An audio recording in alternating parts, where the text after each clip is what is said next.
Makikita na mamaya sa likod ko, papakita ko na lang yung view ng Nara City. Siyempre may mga deer tayo, nakikita nyo dyan.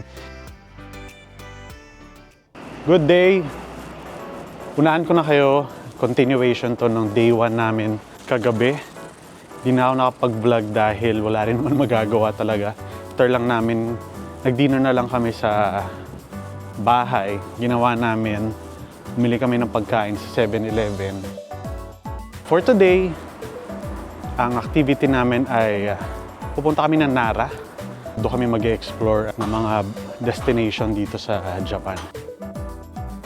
Punta muna kaming train station, panoorin nyo muna kung paano yung biyahe namin papunta ng Nara.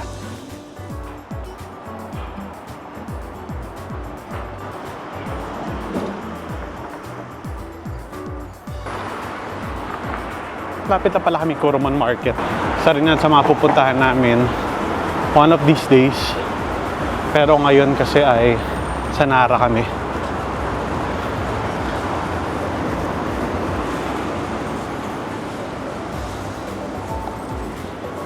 Marami kami mga kasabay na Pinoy going here, no, sa Japan. Pero sa ngayon wala pa kami nakikita mga naglalakad lang. So nandito kami ngayon sa Kintetsu Nippon-bashi Station. Kaya pala naglalakad kami ng matagal. Lumagpas kami do sa Ebisucho Station. I think normal naman to sa mga nagja-Japan talaga, no? Hindi mo namamalayan na ay nandoon ka na pala sa mas ahead na station kasi nga magkakalapit.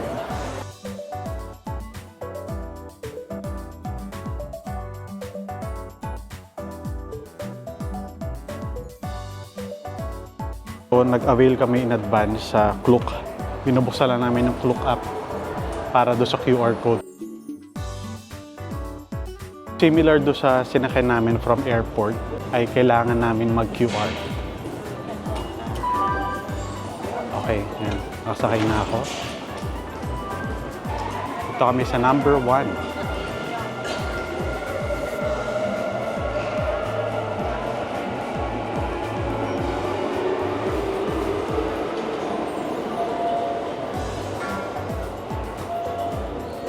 Supposedly, sasakay dapat kami dong Ayo ni Yoshi.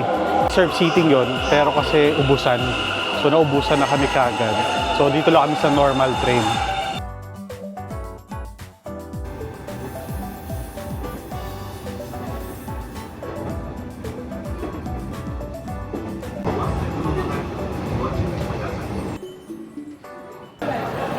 So welcome to Nara.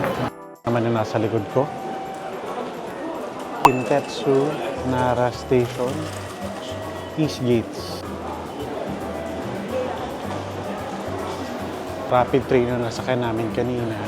Marami kami in-skip mga station. Binili namin siya sa Klook para mas convenient. Pero other than that, mayroon din mga ibang normal train na bumababa sa lahat ng station.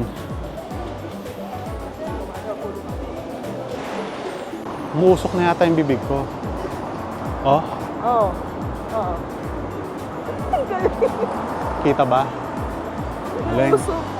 So, ganun kalamig. Mabango yan, mabango. Nag-toothbrush ako. So, may usok na lumalabas. So, patawid lang kami. Papunta kami doon sa bus station. Bus information kasi nga nag-purchase kami ng isang bus.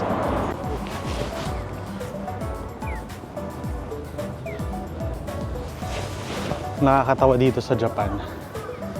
Kung sa Pilipinas ayaw natin ng araw, dito gusto ko ng araw dahil sobrang lamig.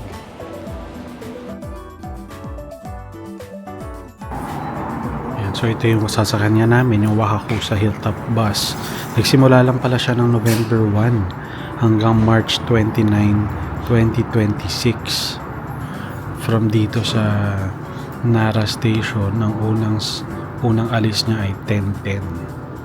Tapos 12:10, tapos 2:10, and then 4:10. Pwede ka magstay ng approximately 45 minutes sa taas ng summit. Ang cost niya ay 1,000 yen.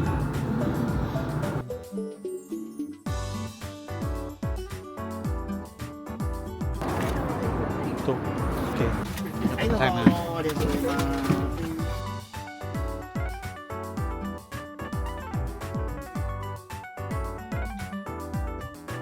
ドリンクの紛失、盗難等につきましては、責任を負いかねますので、あらかじめご了承ください。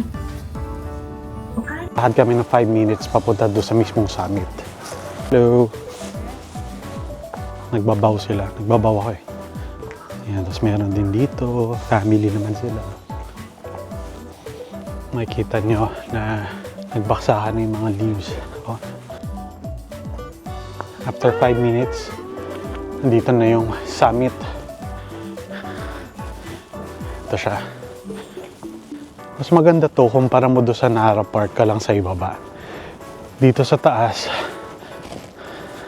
wow! Whew! Wow!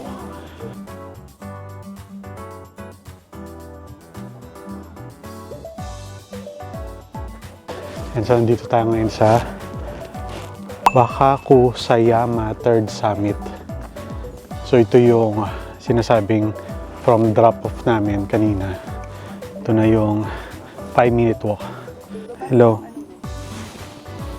Hello? Hello? Hello? Ma'am, sir? Huwag niyo ako iwan.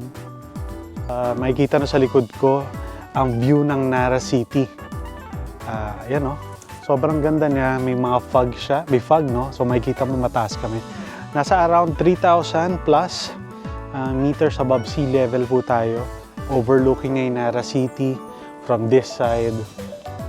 Napakita ko na naman kanina yan, no? And then you can interact na with the deers na ito, ano lang tong deer na to, no? Hindi ako masyado pinapansin.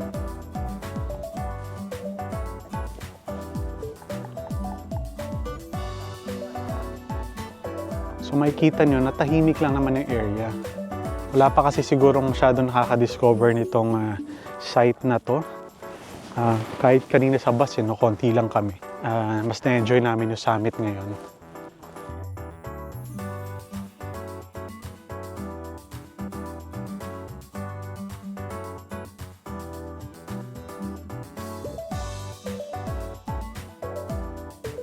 We'll go to the other side of the mountain.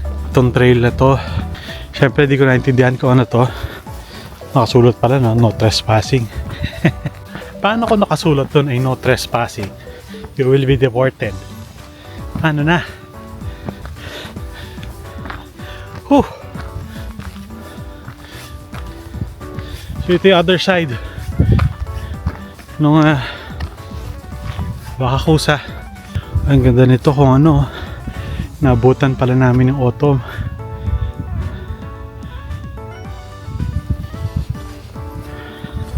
Puntahan na natin yung pinaka-summit na to. I think ito yung marker ng summit.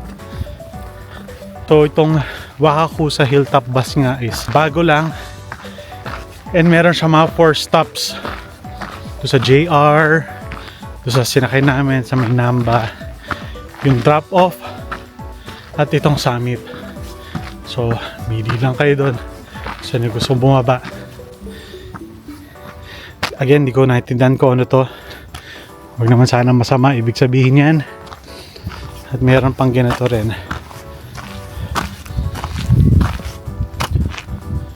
At ito yung view from the other side.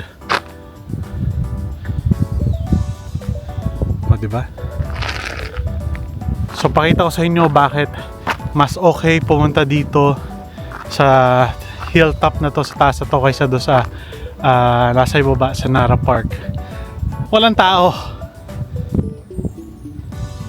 At malamig, syempre, dahil nasa taas ka, mas malamig.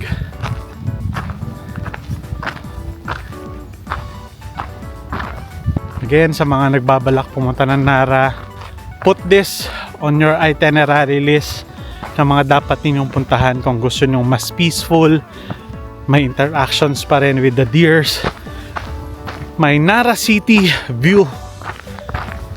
Dito yan sa Wakakusa Summit. Ngayon, punta na tayo ng next destination natin. Pwede ka pala magstay dito ng mga around 45 minutes. Hihintayin ka naman ng bus. Sana.